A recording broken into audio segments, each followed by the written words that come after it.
नमस्कार, मी डॉक्टर कविता राणे. लक्षवेधीमध्ये आपल्या सर्वांचं स्वागत. दरवेळेस जेव्हा नक्षत्रांची मोजणी केली जाते तेव्हा पाऊस जवळ आला की शेतकरी असे आभाळाकडे बघतात. पण यावर्षी फक्त शेतकरी नाही, या देशातला प्रत्येक जण आभाळाकडे नजर लावून बसला. कारण जूनचा 15 चालून गेलाय तरी पावसाचा पत्ता नाहीये. पाऊस येणार कधी याचा अंदाजही लागत नाहीये असं काहीसं वातावरण आहे. कारण प्रचंड उकाडा सध्या जाणवतोय. सगळ्यात महत्त्वाचं म्हणजे एकीकडे शेतकरी पेरणीसाठी खोळंबलेत आणि दुसरीकडे शहरांमध्ये सुद्धा पाण्याची प्रचंड टंचाई जाणवायला लागले. याशिवाय पाऊस कधी येईल याची खात्री आत्ताही देता येत नाही आणि या सगळ्यासाठी कारण ठरलंय ते म्हणजे एल निनो हा फॅक्टर. तसा हा एल निनो दर काही वर्षांनी येतच असतो, पण यावेळेस त्याची तीव्रता जास्त आहे असं सांगितलं जातं. म्हणजे उन्हाळाही मोठा असेल, उन्हाळाही तीव्र असणार आणि पाऊस कमी असणार, त्यामुळे दुष्काळाचं संकट असू शकतं अशी ही परिस्थिती. भारतासारख्या देशांमध्ये ही परिस्थिती फक्त पाण्याच्या उपलब्धतेपुरती मर्यादित राहत नाही. कारण भारतासारखा देश हा कृषीवर मोठ्या प्रमाणावर अवलंबून आहे आणि या क्षेत्रावर मोठ्या प्रमाणावर अवलंबून आहे भारतातली मोठी लोकसंख्या. या सगळ्यांच्या भवितव्याचा प्रश्न निर्माण होतोय या कमी झालेल्या पावसामुळे, लांबलेल्या मॉन्सूनमुळे. पण या सगळ्याला उत्तर कसं द्यायचं? पर्यावरणातल्या हे बदलांना उत्तर सातत्यानं कशी शोधायची, हा सगळ्यात महत्त्वाचा प्रश्न आहे. या सगळ्या संदर्भात चर्चा करणार आहोत, पण त्या अगोदर पाहूयात या सगळ्या संदर्भातला एक स्पेशल रिपोर्ट.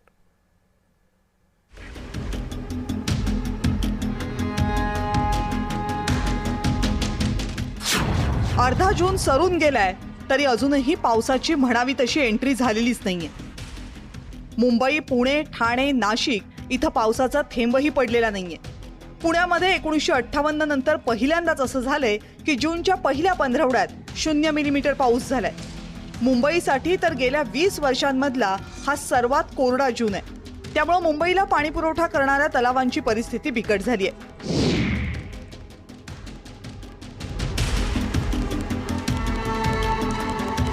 पाटसा धरणाची 71,703 कोटी लिटर इतकी क्षमता आहे. तिथला सध्याचा साठा जेमतेम 10% आहे. अप्पर वैतरणाची क्षमता आहे 22,704 कोटी लिटर. सध्या तिथं काहीच साठा पाण्याचा शिल्लक नाहीये. मध्य वैतरणामध्ये 19,353 कोटी लिटर इतकी क्षमता आहे. तिथला सध्याचा पाणी साठा आहे 11.20%. तानसा धरणामध्ये 14,508 कोटी लिटर इतकी क्षमता आहे. तिथला उपलब्ध पाणी साठा सध्या फक्त 5.53%. मोडक सागर तलावाची 12,893 कोटी लिटरची क्षमता आहे. तिथं सध्या 30.89% पाणीसाठा शिल्लक आहे. विहार धरणाची 2,769 कोटी लिटर इतकी क्षमता आहे. तिथं 42.69% इतका पाणीसाठा उपलब्ध आहे. तर तुलसी धरणाची 804 कोटी लिटर इतकी क्षमता आहे आणि तिथला पाणीसाठा सध्या 23.6% आहे. मान्सून मुंबईत दाखल होण्यासाठी आणखी 3 ते 4 दिवस लागणार असा हवामान खात्यानं अंदाज वर्तवलाय. त्यानंतरही पहिल्या खेपेत फक्त हलक्या सरी पडतील असा अंदाज आहे.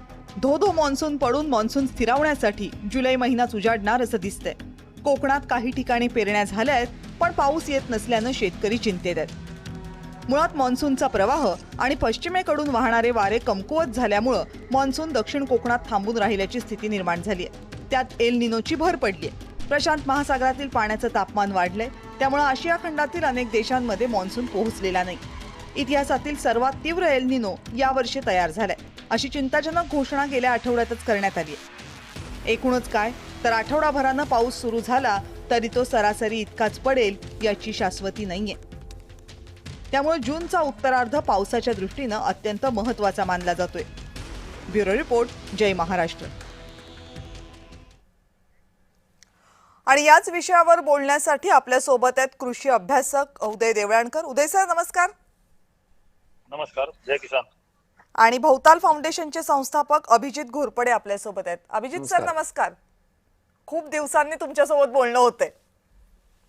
येस.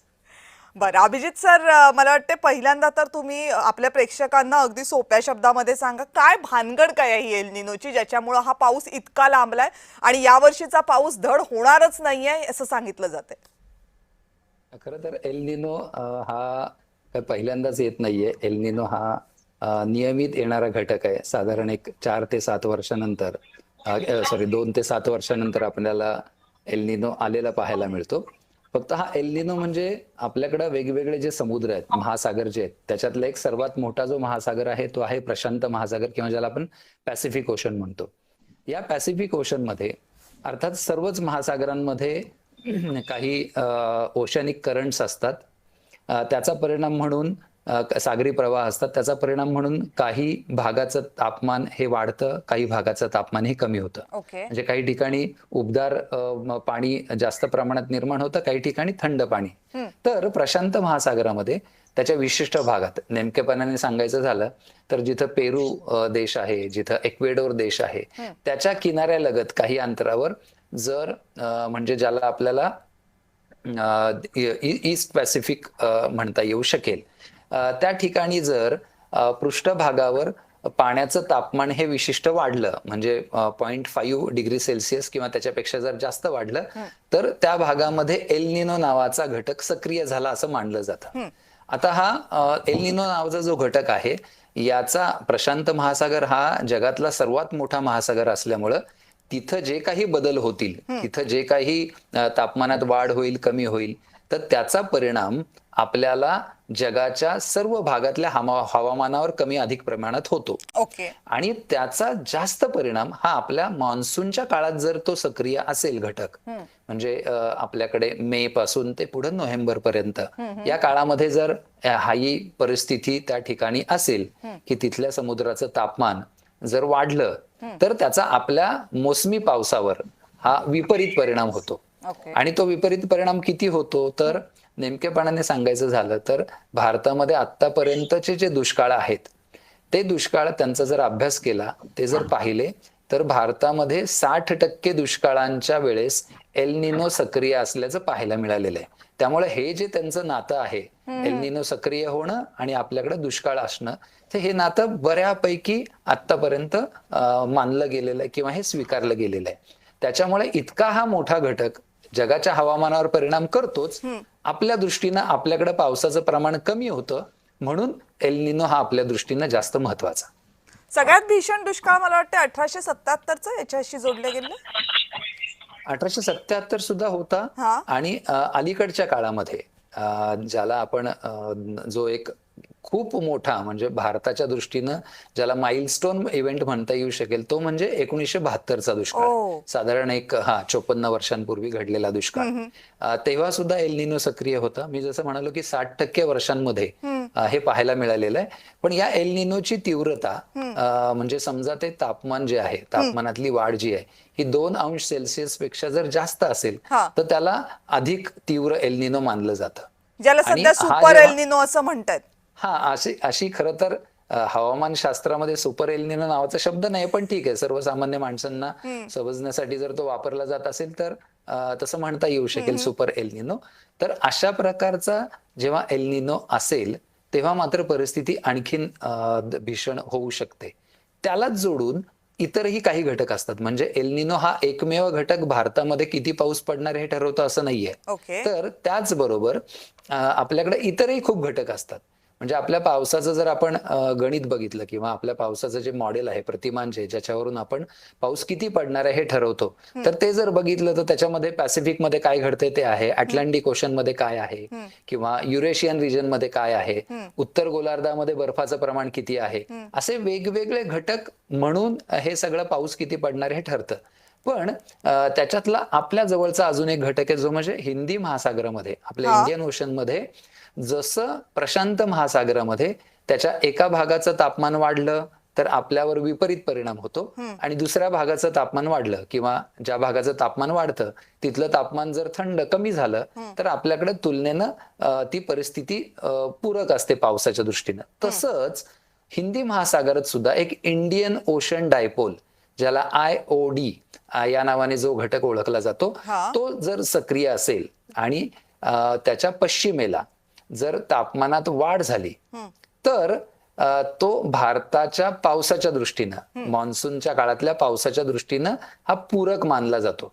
या वेळेला असं झालेलं आहे की एल निनो तर सक्रिय आहे, त्याच्यामुळे आपल्या पावसाचं प्रमाण कमी होणार, पण त्याला कॉम्पेन्सेट करणारा किंवा त्याचा प्रभाव थोडासा कमी करणारा हा जो IOD आहे, हा सध्या न्यूट्रल आहे, तो आता सक्रिय नाहीये. त्याच्यामुळे झालंय असं की पूर्णपणे एल निनोचा प्रभाव हा आपल्यावर आहे.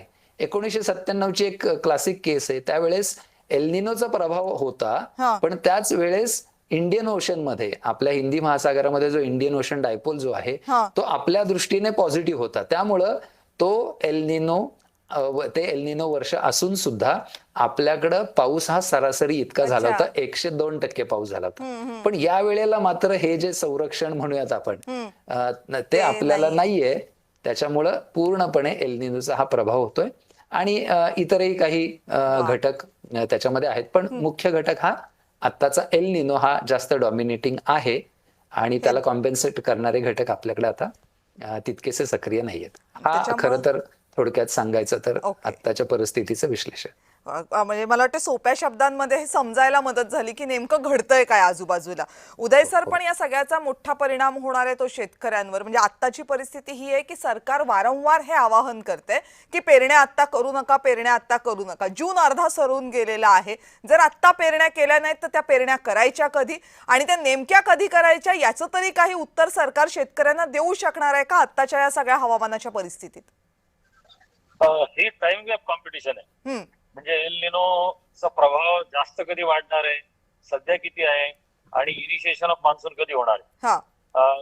खरीपाची पिकं जी असतात आपली त्यामध्ये त्यांच्या पहिल्या महिन्यामध्ये त्यांना पाण्याची गरज तशी फार कमी असते. तरी सुद्धा 100 मिलीमीटर पाऊस झाल्याशिवाय पेरण्या करू नका असं शासनाने सांगितलेलं आहे. तशी गरज असते 65 मिलीमीटर पावसाची. परंतु जी उष्णता वाढलेली होती एप्रिल मे महिन्यात, त्यानंतर पावसाची म्हणजे ती उष्णता न्यूट्रलाइज करणे, मेलिएबल सॉइल तयार करणे या दृष्टीने 100 मिलीमीटर पाऊस व्हावा असं अपेक्षित धरलेलं आहे. दुसरं असं आहे की वाढीच्या वेगळ्या अवस्थांमध्ये जे त्याला ग्रँड ग्रोथ पिरियड म्हणतात त्यावेळेस फुलोऱ्याच्या अवस्थेत आणि दाणे भरण्याच्या अवस्थेत अशा वेगवेगळ्या अवस्थांमध्ये पिकांना पाणी लागतं. यामध्ये खरीपांमध्ये सगळ्यात जास्त पाणी लागणारी जी पिकं आहेत त्याच्यामध्ये कापूस, सोयाबीन आणि मकाई आहे. आणि ही तिन्ही पिकं राज्याच्या 1,59,00,000 हेक्टर पैकी जवळपास 1,00,00,000 पेक्षा जास्त क्षेत्रावर आहे. 1,10,00,000 हेक्टर क्षेत्रावर आहे. यामध्ये कापूस रिजनरेटिव्ह आहे. म्हणजे कापसाला थोडा गॅप पडल्यानंतर पाऊस पडला तर कापूस रिजनरेट करतो. पण ही दोन पिकं जी आहेत सोयाबीन आणि मका ही फार ट्रिकी पिकं आहेत. त्यामुळे सरकारने असं आवाहन केलेलं आहे की ड्रॉट रेजिस्टंट क्रॉप्स या दरम्यान घ्यावेत. कारण मक्याची पाण्याची गरज 600 ते 650 मिलीमीटर आहे. म्हणजे दर महिन्याला जवळपास 200 mm पाणी त्याला लागणार आहे. साधारण त्याला 90 दिवसापर्यंत आपल्याला पाणी द्यावं लागतं किंवा पाण्याची गरज असते त्याला द्यावं लागतं. म्हणजे पावसाचं पाणी त्याला 90-95 दिवसापर्यंत लागतं. हे म्हणजे जवळपास जेवढं उसाला लागतं महिन्याला पाणी तेवढं जवळपास मक्याला लागतं दर महिन्याचा विचार. त्यामुळं मग आपल्याकडं बाजरी आहे, ज्वारी आहे, नंतर खरीपामध्ये तीळ आहे, सूर्यफूल आहे, कमी पाण्यात टिकणार. होय, मूग आहे, उडीद आहे. जर जून मध्ये पाऊस झाला तर किंवा जुलै मध्ये पाऊस होत असेल तर तुरीसारखं पीक आहे. आणि दुसरी गोष्ट राज्यातल्या 4ही कृषी विद्यापीठांकडे क्रॉप कॉन्टिजन्सी प्लॅन्स आहेत. म्हणजे अगदी फार सप्टेंबरच्या पहिल्या आठवड्यात पेरायचं झालं तर काय पेरावं इथपर्यंतचे प्लॅन्स त्यांच्याकडे रेडी असतात.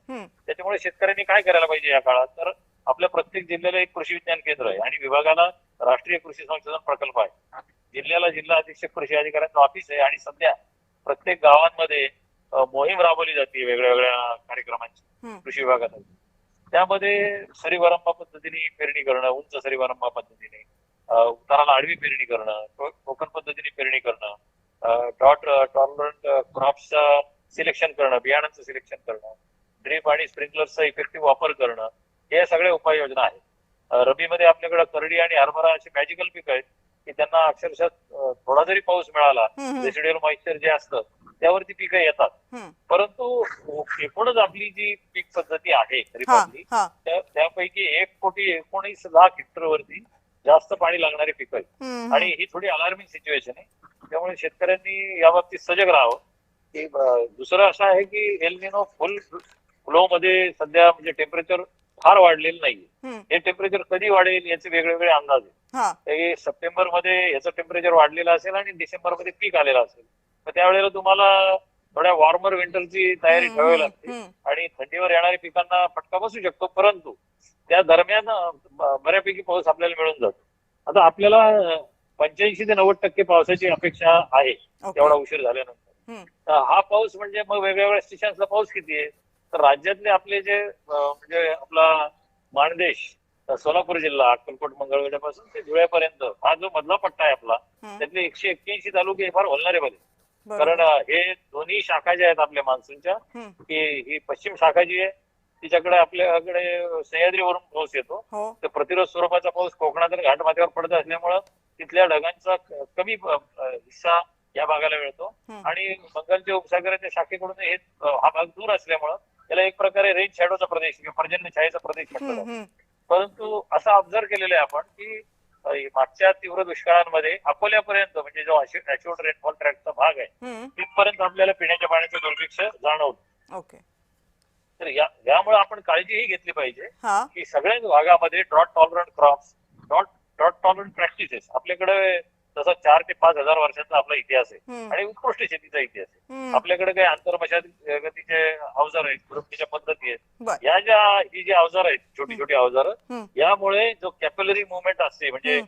पाणी आसमंतामध्ये फेकून देण्याची प्रक्रिया सुरू असते निरंतरपणे जमिनीतून पाऊस झाल्यानंतर, ती रोखण्यासाठी त्याच्यावर जो सॉइलची एक खपली तयार होते मातीची, त्याच्यातून त्या केशिका असतात, कॅपिलरीज असतात आणि दररोज 6 ते 7 हजार लिटर पाणी दर हेक्टरी आसमंतात फेकलं जातं.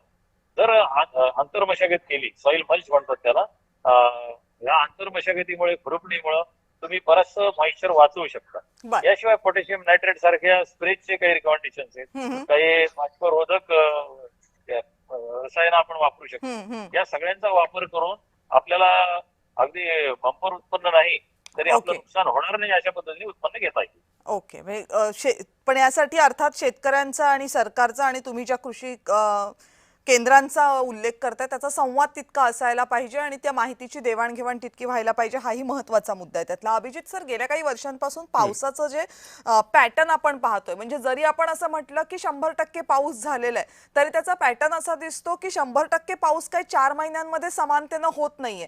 तो एखाद दुसऱ्या महिन्यामध्ये किंवा 2-4 दिवसांमध्येच निम्मा पाऊस होऊन जातोय आणि मग बाकीचा, म्हणजे कमी काळामध्ये खूप जास्त पाऊस, हा पॅटर्न आपल्याला सध्या दिसतोय. एल निनो सक्रिय असताना हा पॅटर्न जास्त होईल की याच्यामध्ये काही बदल होईल? खरं तर आपल्याकडे जो पाऊस एकूण पडतो तो जरी आपण 4 महिन्यांमध्ये विभागत असलो किंवा जून ते सप्टेंबर या 4 महिन्यांच्या काळात, तरी सुद्धा सर्वसाधारणपणे 100 तास ते 100 तासामध्ये आपला जास्तीत जास्त पाऊस पडतो, ओके. असं एक सर्वसाधारणपणे निरीक्षण आहे. त्याच्यामुळं कारण 4 महिने म्हणजे सलग 4 महिने पाऊस पडला असं कधीच होत नाही. बरोबर. कधी उघडीप असते, कधी पाऊस पडतो, मग कधी उघडीप असते. आणि हे सगळं शेतीच्या दृष्टीने सुद्धा उघडीप सुद्धा तितकीच महत्वाची असते. पण आता अलीकडच्या काही वर्षांमध्ये एक जो बदल अनुभवायला मिळालेला आहे तो असा की मान्सूनचं आगमन झाल्यानंतर तो सलग पडेलच. जसा पूर्वी आधीच्या पिढ्यांचे लोक सांगायचे की पाऊस एकदा सुरू झाला की तो बराच काळ पडत राहायचा, पण आता असं होताना दिसत नाहीये. मान्सूनचं महाराष्ट्राचा विचार केला तर आगमन होतं, थोडासा पाऊसही पडतो, पण त्याच्यानंतर तो उघडीप देतो, विशेषतः जून मध्ये जर म्हटलं तर. त्याच्यामुळं हा एक बदल हा शेतीच्या दृष्टीनं सुद्धा आणि पाण्याच्या नियोजनाच्या दृष्टीनं सुद्धा खूप महत्वाचा मानायला पाहिजे. हा एक. आणि दुसरा जो बदल आहे तो एकूणच आता याला लगेच क्लायमेट चेंजशी जोडणं हे घाईचं होईल, पण तापमानात जेव्हा वाढ होते तेव्हा हवेचं बाष्प धरून ठेवण्याची जी क्षमता आहे, म्हणजे जी हवा उबदार असते त्याची हवेत बाष्प धरून ठेवण्याची क्षमता जास्त असते. आता जर बाष्प जास्त प्रमाणात धरून ठेवत असेल तर ते बाष्प कमी वेळात खाली येण्यासाठी सुद्धा उपलब्ध असतं. त्याच्यामुळं असं एक सर्वसाधारणपणे मानलं जातं की जेव्हा उष्ण तापमान असतं किंवा टेम्परेचर्स ही वाढतात तेव्हा कमी वेळात जास्त पाऊस पडण्याचे जे काही घटना आहेत या जास्त घडण्याची शक्यता असते. आणि अलीकडं एक सर्वसाधारणपणे लोकांचा अनुभव सुद्धा आणि याच्यावर जे काम करणारे हवामान शास्त्रज्ञ आहे त्यांचा अनुभव सुद्धा हेच सांगतोय की अलीकडच्या काळामध्ये जसं जसं जागतिक तापमान सरासरीत वाढ होती आहे तसं कमी वेळात जास्त पाऊस पडण्याच्या घटना ह्या वाढतायत. अर्थात मी जसं म्हणालो की लगेच याचा संबंध ग्लोबल वॉर्मिंगशी जोडणं आणि म्हणूनच हा सगळा बदल झालाय असं म्हणणं थोडंसं घाईचं होईल, पण त्या दिशेनं आता अभ्यास हा सुरू झालेला आहे. काही वर्षांपासून लोक करतायत आणि त्यांची सुद्धा निरीक्षणं त्या दिशेने येत आहेत. फक्त त्याचा थेट संबंध जोडण्यासाठी थोडंसं थांबावं लागेल, पण त्या दिशेनं प्रयत्नही होत आहेत आणि तसं काही पाहायला मिळतं हे मात्र निश्चित. ओके. उदय सर, आता हे सांगा की या प्रकारची जी परिस्थिती निर्माण होते, तर अभिजित सरांनी जसं सांगितलं, आपण थेट सगळ्याच गोष्टी काही ग्लोबल वॉर्मिंगशी किंवा क्लायमेट चेंजशी जोडण्याची गरज नाहीये. पण पूर्वी जे ठोकताळे बांधले जात होते ते ठोकताळे आत्ता राहणार नाहीत, हे तर जवळपास आता सगळ्यांसाठी क्लिअर झालेलं आहे. त्यावर संशोधनं होतील, त्याचे निरीक्षणं येतील, पण या स्लो प्रोसेसेस आहेत. वातावरणाच्या प्रोसेसेस या काही लगेच होणाऱ्या प्रोसेसेस नाहीयेत. पण या सगळ्याचा विचार करता आणि भारताचा कृषी क्षेत्रावर असलेला अवलंबित्व याचा विचार करता आता कुठल्या मेजर गोष्टी आहेत ज्या आपल्याला पाण्याचा साठा आणि शेतीची उत्पादन क्षमता वाढवण्यासाठी करणेचं गरजेचं आहे, तातडीनं करावं लागेल सरकारी पातळीवर? 1972च्या दुष्काळात आणि या दुष्काळाच्या परिस्थितीमध्ये काय फरक आहे? तर 98 नंतर हे जाणवलं की वातावरणात थोडा बदल होतोय, क्लायमेट चेंज होतोय. महाराष्ट्र असं पहिलं राज्य आहे की ज्याने जागतिक बँकेच्या मदतीने program on climate resilient agriculture ची सुरुवात केली आणि नानाजी देशमुख कृषी संजीवनी योजनेच्या नावाने महाराष्ट्राने हा कार्यक्रम अंमलात आणलेला. जलयुक्त शिवार अभियानामध्ये जवळपास प्रत्येक गावात काम झालं. यामध्ये लोकसहभाग प्रचंड होता आणि आता अभिजितजींनी जे सांगितलं जो पॅटर्न आहे पाऊस पडण्याचा, आम्हाला तीच अपेक्षा आहे की 100 तासांचा पाऊस, ला निना वर्षांमध्ये पाऊस पडणाऱ्या दिवसांची संख्या वाढते आणि एल निनो वर्षांची संख्या फार कमी असते. पण एल निनो वर्षात देखील असा अनुभव आहे की साधारण 25 ते 40 तासात वर्षातल्या एकूण पडणाऱ्या पावसापैकी 50% पाऊस पडून जातो. आपल्याला अपेक्षा अशी आहे की फार मोठ्या प्रमाणावर आपण शेततळी निर्माण केलेली आहेत महाराष्ट्रात. महाराष्ट्र हे हॉर्टिकल्चर क्रॉप्स राज्य आहे. आपण म्हणजे सर्वात अव्वल आहोत द्राक्ष उत्पादनात, फळांच्या उत्पादनात, आंब्याच्या उत्पादनापासून भाजीपाल्याच्या उत्पादनामध्ये विशिष्ट स्थान आपलं आहे. आणि याशिवाय आपले फील्ड क्रॉप्स आहेत. त्या फील्ड क्रॉपच्या एरियामध्ये जे जलयुक्त शिवारामध्ये अभियानात काम झालं, आपल्याला अपेक्षा अशी आहे की ज्या वेळेला मध्ये मध्ये गॅप्स मध्ये हेवी रेन्स होतील तेव्हा हे जे जलसाठे निर्माण केलेले आहेत, आपण वॉटर बॉडीज तयार केलेले आहेत, त्यामध्ये येणाऱ्या पावसाचा फायदा आपल्याला घेता येईल. हे या आधीच्या दुष्काळांमध्ये ही परिस्थिती नव्हती. 1972ला ही परिस्थिती नव्हती. परंतु 2015 नंतर वेगाने आपण जलसाठे निर्माण केलेले, शेततळी निर्माण केलेली आहेत आणि आपलं क्रॉप प्रोटेक्ट करण्यासाठी, प्रोटेक्टिव्ह इरिगेशन देण्यासाठी किंवा बारमाही पिकं जगवण्यासाठी, क्वचित प्रसंगी संधी मिळाल्यानंतर चांगलं उत्पादन घेण्यासाठी आपली परिस्थिती मागच्या वेळेसपेक्षा चांगली आहे. याच्यात अजून काम करायला पाहिजे, ही गोष्ट खरी. अजून वेगवेगळी टेक्निक्स वापरली गेली पाहिजेत मल्चिंगसह, ही गोष्ट खरी आहे. परंतु मागच्या वेळेसपेक्षा म्हणजे अपेक्षा आता हीच करतोय आम्ही की जे वेगाने पाऊस पडतात ते तसे पाऊस अपेक्षित आहेत. आणि याशिवाय अभिजितजी जास्त स्पष्ट करून तुम्हाला सांगतील, अशी वर्षे जेव्हा असतात एल निनोची आणि प्रभाव जसा वाढत जातो पॅसिफिक सागरामध्ये, इक्वेटोरियल पॅसिफिकचा, आणि तिथली ऊर्जा वाढते, आपल्याकडे तापमान जास्त असतं. बरेच लोक विचारतात की आपल्याकडचं तापमान फार होतं, तिथं जर 0.5 नि 2 डिग्रीने वाढल्याने काय होणार आहे? तो मास फार मोठा आहे, प्रचंड मोठा एरिया आहे पॅसिफिक, त्यामुळे ते वारं खेचलं जातं. परंतु असं आढळलेलं आहे की ऑक्टोबर म्हणजे पावसाळा संपल्यानंतर ऑक्टोबर आणि अगदी फार नोव्हेंबर मध्ये, 1875 पासून आपण पाहिलेले की चक्रीवादळ तयार होण्याची संख्या वाढते अशा वर्षात. जेव्हा विंड शेअर हटतं लगेच, म्हणजे विंड शेअर फॉर्म झालं की आपण टेक्निकली म्हणतो की मान्सून फुट हिल पर्यंत म्हणजे हिमालयन फुट हिल्स पर्यंत गेला, तर हे विंड शेअर हटल्यानंतर त्या चक्रीवादळाचा प्रकार सुरू होतो. आणि बऱ्याच वेळा या एल निनो वर्षांमध्ये या ऑक्टोबर नोव्हेंबर मधल्या चक्रीवादळांनी मोठा पाऊस आपल्याकडे आणलेला आहे. 75 मिलीमीटर पासून 150 मिलीमीटर पर्यंत पाऊस पडलेला आहे. क्वचित प्रसंगी याचं हार्वेस्टिंग सीझन मध्ये नुकसान होतं, परंतु बऱ्याच वेळा रब्बी आणि खरीप या दोन्ही पिकांना प्रवाहात पाणी आल्यामुळे थोडी संधी मिळते. हरभऱ्यासारखी, करडीसारखी पिकं आपल्याला घेता येत. तो एक चान्स याच्यात असतो. तो पर्सेंटेज मध्ये याची 50-60% शक्यता असते. सगळीकडेच होईल असं नाही.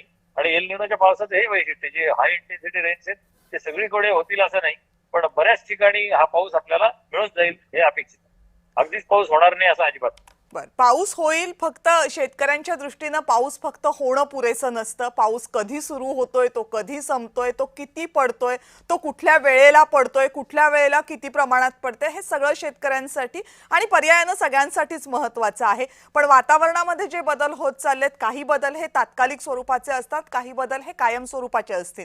त्या दृष्टीनं आपण बदलतोय का आणि त्या दृष्टीनं आपण आपल्या शेतकऱ्याला तयार करतोय का, हा सगळ्यात महत्त्वाचा सवाल आहे. योजना तयार होत आहेत, अनुदानं होत आहेत आणि त्यासाठीची आर्थिक मदतही तयार केली जाते, व्यवस्था केली जाते, पण ती शेतकऱ्यांपर्यंत पुरेशी पोहोचते का? जसं सरांनी सुरुवातीला सांगितलं की क्रॉप पॅटर्न्स बदलतात का, म्हणजे या वर्षीचा पाऊस असा असेल तर आपण त्या पद्धतीनं आपली शेती बदलतोय का, या सगळ्याचा मोठ्या आणि व्यापक स्तरावर विचार व्हायला पाहिजे. तसं झालं तरच वारंवार येणाऱ्या या वेगवेगळ्या बदलांना आपण तोंड देऊ शकू. पण तसं झालं नाही, अभ्यासकांची मदत घेतली नाही, संशोधनांवर विश्वास ठेवला नाही, त्यावर हुकूम बदल केले नाहीत, तर मात्र हे जे सगळे बदल आहेत त्याची किंमत खूप मोठ्या प्रमाणावर मोजावी लागेल आणि दुर्दैवानं समाजातले जे खालचे घटक आहेत, गरीब घटक आहेत, त्यांना ती जास्त मोजावी लागेल. आणि म्हणूनच या सगळ्याकडे सजगतेनं आणि अभ्यासपूर्ण नजरेनं बघणं गरजेचं आहे. त्यासाठीची ही चर्चा. आपण सगळेजण चर्चेत सहभागी झालात, आपल्या दोघांचे मनापासून आभार.